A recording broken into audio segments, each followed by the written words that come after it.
Comment font les personnes qui réussissent pour atteindre leurs objectifs personnels et professionnels année après année? Et que pouvez-vous faire, vous aussi, dès aujourd'hui, pour réaliser vos objectifs les plus chers? Dans le domaine de l'apprentissage des langues, bien sûr, mais aussi ailleurs. C'est ce que je vous propose de voir ensemble dans cet épisode. À tout de suite.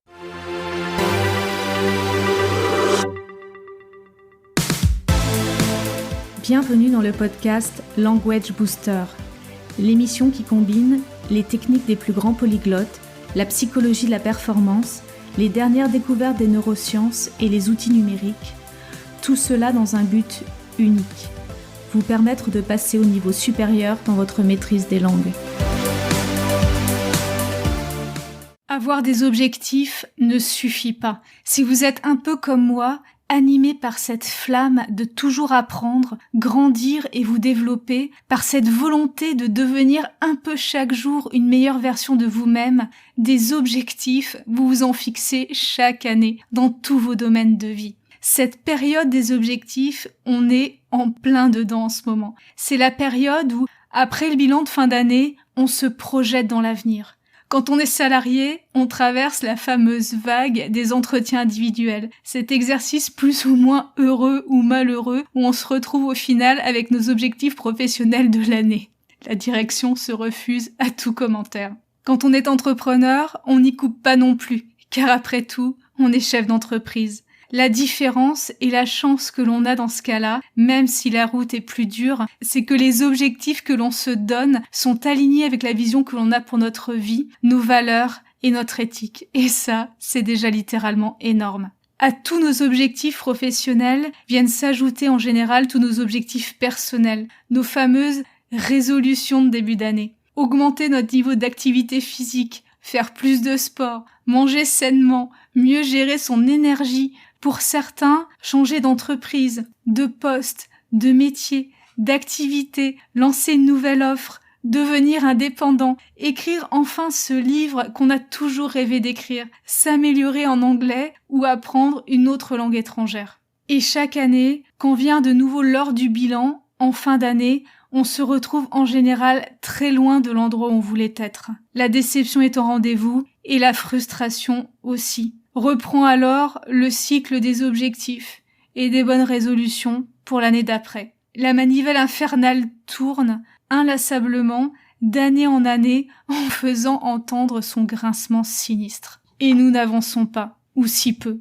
En tant que passionné de développement personnel, et je sais qu'on est beaucoup dehors, je pense avoir lu à travers les années à peu près tout ce qui s'est écrit sur l'art d'atteindre ses objectifs. La première règle de base, c'est bien sûr qu'ils soient formulés correctement. Dans de nombreux domaines, on nous incite à avoir des objectifs SMART, ou SMARTER, ou SMARTEF, avec des chiffres et des indicateurs précis. On nous demande de décliner ces objectifs en projets, avec des jalons positionnés dans le temps et des plans d'action concrets. Mais ces objectifs, on les formule le plus souvent très mal. Et en plus, nous l'avons vu dans l'épisode précédent, le référentiel SMART ne s'applique pas à tout. Dans le domaine de l'apprentissage des langues, par exemple, se fixer des objectifs SMART est quasiment infaisable, voire même carrément contre-productif. Il faut donc déjà apprendre à se fixer de bons objectifs d'apprentissage en langue, des objectifs ouverts, positifs et qui vous soutiendront tout au long du chemin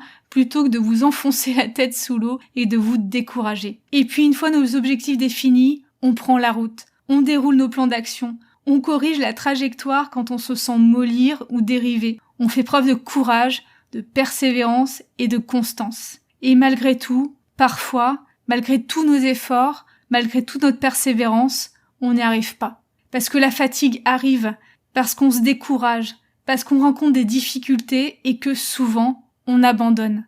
La statistique existe et elle est assez implacable. En fait, la plupart des objectifs et résolutions de début d'année dépassent rarement la fin du mois de janvier. Et 10% seulement des personnes arrivent à tenir le cap de leurs objectifs sur une année entière. Pourquoi? N'étaient-elles pas assez motivées? Après la science de l'objectif, vient alors la science de la motivation. Où trouver la motivation? Qu'est-ce qu'une bonne source de motivation?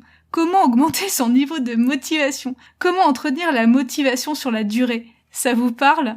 Je suis sûre et je suis intimement convaincue que oui, car ça fait des décennies que le monde du développement personnel ne nous parle que de ça. Objectifs et motivation. Et c'est tout à fait normal, car maîtriser la science des objectifs et de la motivation sont 2 ingrédients indispensables au succès. 2 ingrédients nécessaires, mais malheureusement pas suffisants. Car la motivation parfaite, absolue, n'existe pas. Pensez-vous que les plus grands sportifs au monde ont toujours envie de s'entraîner? Pensez-vous que les plus grands entrepreneurs vivent sans cesse dans l'impatience du prochain pitch ou du prochain salon?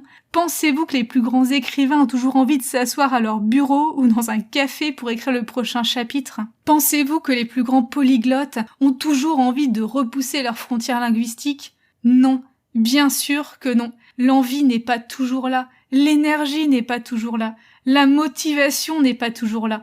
Et c'est pour ça que les personnes qui réussissent année après année ne se contentent pas de faire confiance aux objectifs et à la motivation.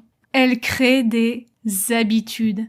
Elles mettent en place un système qui supporte leurs objectifs. Un système qui garantit que, quoi qu'il arrive, motivation ou pas, elles passeront à l'action. Elles iront à l'entraînement. Elles feront la promotion de leur offre. Elles écriront quelques pages de leur livre. Elles enregistreront un podcast. Elles amélioreront leur maîtrise d'une langue, jour après jour, pas après pas, avec une constance indéfectible qui finit toujours par les amener au succès. À l'aube de cette nouvelle année, je vous invite à ne pas vous contenter d'objectifs, aussi bien formulés soient-ils, comme nous l'avons vu dans l'épisode précédent, et de ne pas vous contenter de bonnes résolutions. Je vous invite également à décider de ne pas vous reposer entièrement sur votre seule motivation qui, aussi forte soit-elle aujourd'hui, pourrait rapidement vous faire défaut en fonction des difficultés et des aléas de l'année qui va se dérouler devant nous. En plus de vos objectifs, je vous propose d'intégrer à votre vie des habitudes concrètes,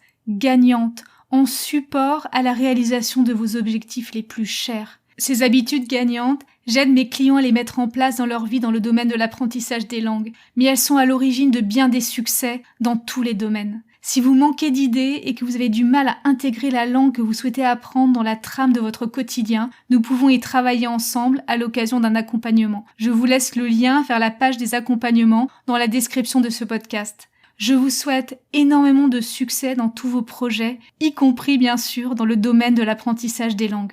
Et je vous dis à tout de suite dans le prochain épisode.